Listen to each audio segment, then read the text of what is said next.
Avanti. Questa divisa bianca e azzurra qualcosa mi dice.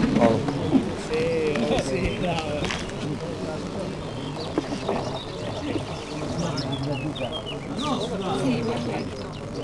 708 si stanno preparando, si stanno concentrando, non siamo ancora realmente in gara, questa è la discesa di prova, ma stiamo comunque prendendo i tempi per capire bene che cosa si può fare per migliorarsi. Comunque dopo voglio perché gli 709, 712 a seguire, 716 sono tutti nell'ordine.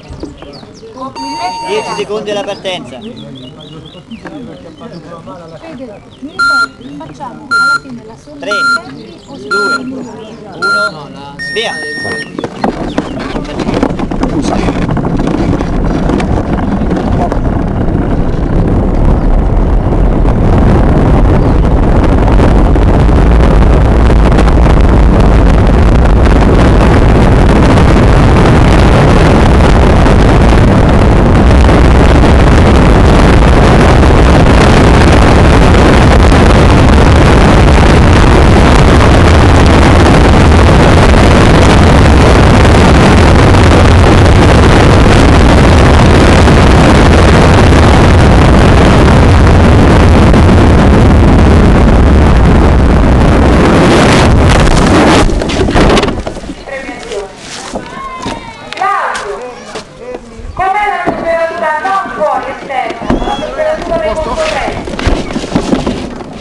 È alta, benissimo.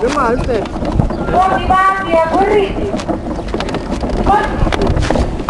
Qualcuno, Claudio, la settimana scorsa chiedeva la temperatura dell'asfalto, l'abbiamo presa oggi? Fatto male? 35 gradi.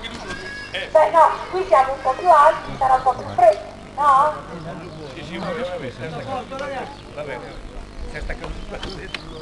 35 gradi la temperatura dell'asfalto. La colpa non è sua, Claudio. Pare di sì per adesso. È della moglie che lo scioglie la mattina e lo fa in giro.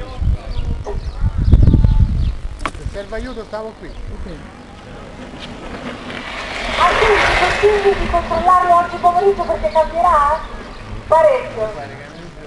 Posso capire perché. Attenzione, non si scherza ragazzi perché parte ancora un equipaggio di scalmanati